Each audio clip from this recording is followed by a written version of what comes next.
Okay, everybody, welcome to Two Caucus, the second version, second episode. And we have with us today the late Silvia, the late. The late. Ahí. Mira, ya me The mató. great. Ay, no.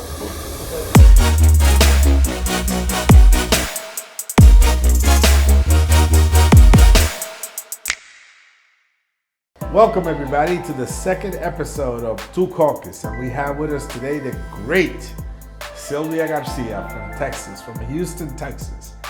Silvia and I are good friends, and we recently traveled to Mexico to join a mixed status family, and there are four U.S.-born kids that were deported, unjustifiably deported. So Silvia, why don't you share with the audience how that experience was? I think it was a very moving one, but coming from you. Well, I think it was beyond moving. It was, just heartbreaking.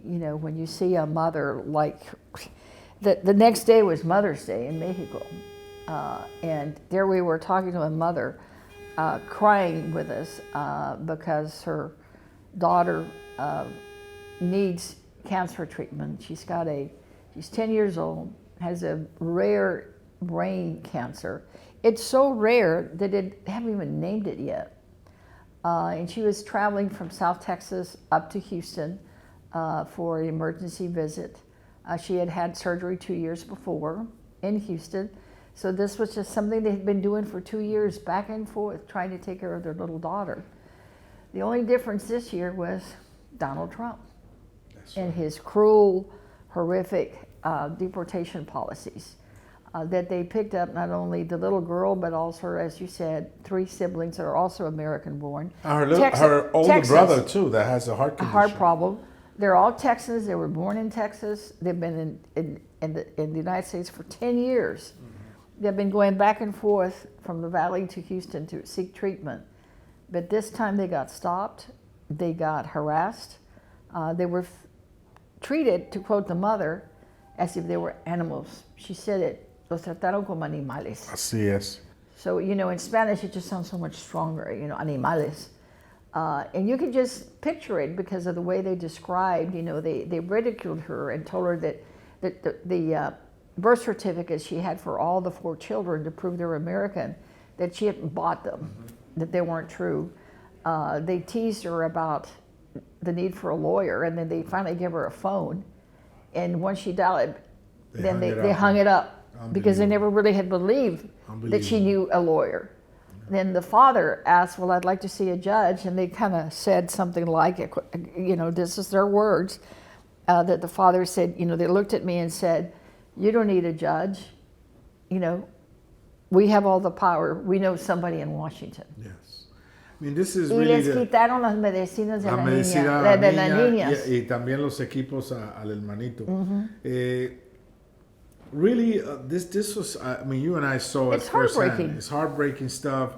And this is the state of affairs in America. We think that it's not obviously the only case. And CHC is going to be monitoring all these cases of U.S.-born, U.S. citizen kids that are being deported to another country. Horrendous situation. So tell me, Silvia, what do you feel about the Congressional Hispanic Caucus? Tell me what you feel about it, why you're a part of it.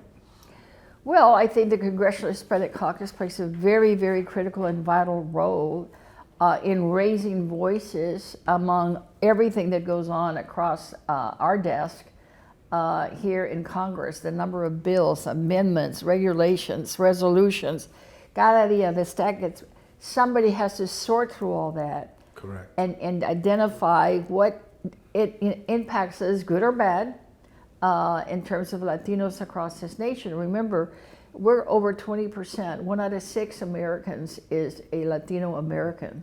There's a lot of things that impact us directly and hurt us more than other communities. It doesn't mean that all we worry about is our stuff. It just means that we want to make sure people don't forget our stuff. But you're an attorney, a former judge, a controller. I think you bring some level of order to the group. I think that people look at you for advice And I think that often you provide a very sane and level-headed opinion about very contentious issues. So why don't you tell me, you bring a set of skill set to the table that I think makes the caucus stronger, and that's why everybody wants you, as you are right now on the board of the executive board of the caucus, because you bring that skill set. Tell me a little bit about your past, what you did as a lawyer, as a judge, as a controller. We don't have enough time. Okay. We don't have my time. No hay suficiente tiempo. No, there's not enough time. Well, I grew up in rural South Texas, just a poor kid on a farm. I grew up in un ranchito. En Palito Blanco. Palito Blanco. It's not a city, town, or village. We didn't have a traffic light. We didn't have police or fire or anything. We're rural community. Probably no different than some rural communities in DR. Yeah, that's right. But you're a country girl then. I'm a country girl. In fact, I think that at the best census we've ever had put us, I think, at 69. Oh, wow. That chiquitito, no? Palito Blanco. But we're just, we worked in the field. So from Palito Blanco to Washington, D.C. Yeah, I never would have dreamt it. That's a great slogan, though, right? From Palito Blanco to Washington, No, D.C. I got one better. From the cotton fields to Congress. I say from Washington Heights to Washington, D.C. There you have it. So obviously, growing up poor, having to work in the fields. I mean, I picked cotton since I was probably like 10 to 18. The one thing that I ever dreamt of really wasn't, never would have thought to be in Congress, never would have thought to go to law school or hell, even college, because that's not what happened down in South Texas. You worked fields, and then the boys went to the Air Force and the girls stayed at home. Well, I didn't pick either one. You know what I really wanted? I wanted to work in an air-conditioned building. Really? Look at me. Simple things of life, right? Soy mi güera. I sunburn. I'm miserable. I get overheated. I hated the sun. And I still do. I'm probably the only one that has a person in my area where I have a condo on the beach that never goes to the beach. I just like to watch the waves.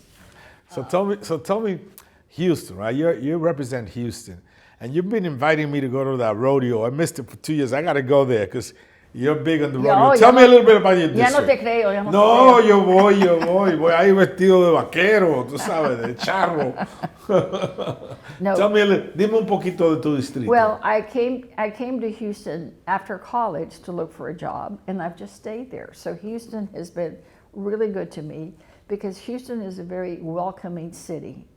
You go to some of our shopping malls, you go to some of our sports events, it looks like a freaking UN.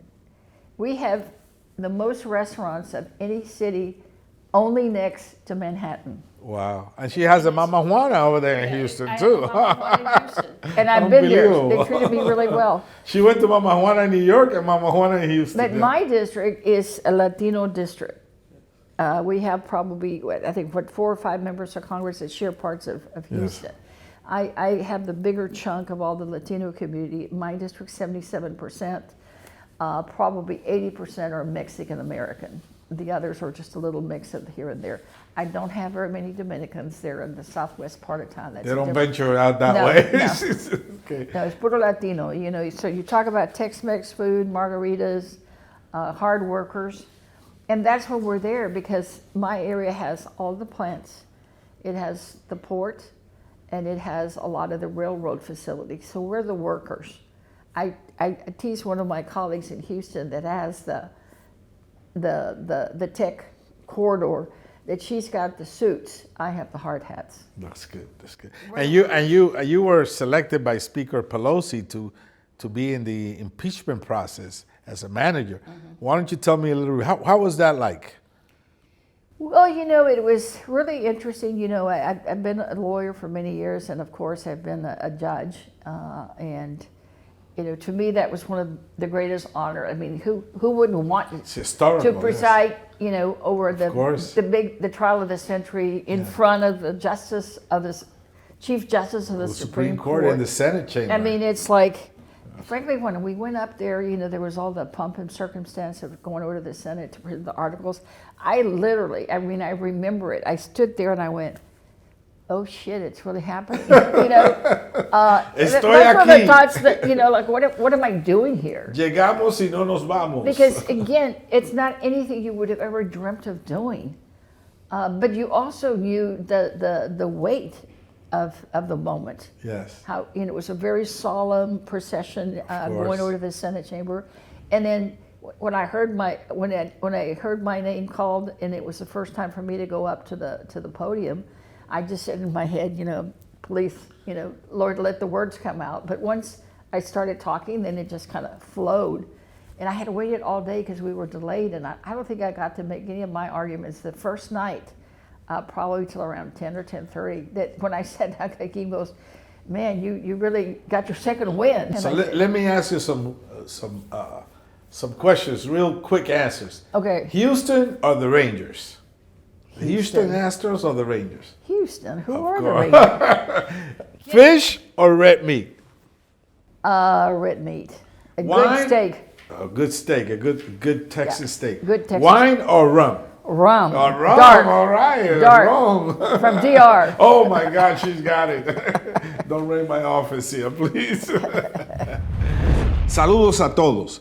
If you're enjoying this episode, make sure to hit that subscribe button and turn notifications on. Two Caucus means your caucus, so your voice matters. Drop a comment, let us know what you think, and share this with someone who you think will like it. The more we grow, the bigger the impact. So let's keep this conversation going. Seguimos. So I want to hear something like, if you have any good relationships with Republicans? I mean, how's your Republican governor? That guy is a little bit over the top. The governor and I have had a strained relationship since I was in the Texas Senate. Oh, really? I have the record, unless it's been broken, I had the record for the most bills that the governor had vetoed.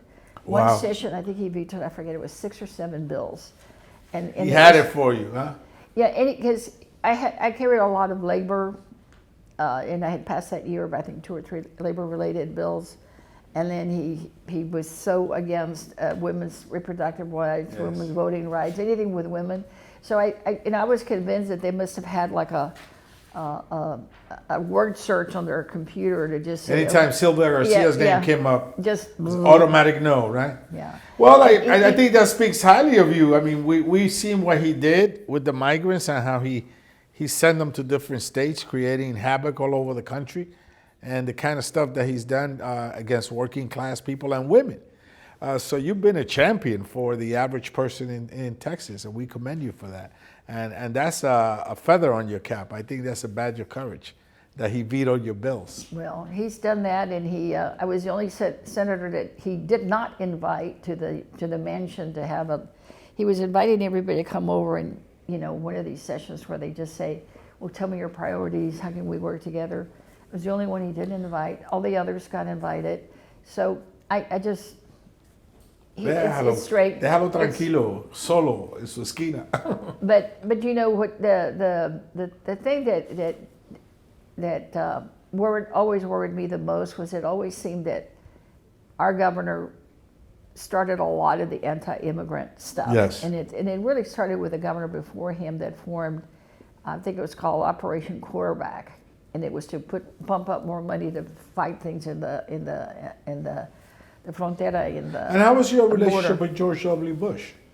Well, it was cordial. It was cordial. So it's different than the current. It was so cordial that he actually invited me to the very first Cinco de Mayo event, because George W. Bush is the one who did the very first White House event to celebrate Cinco de Mayo.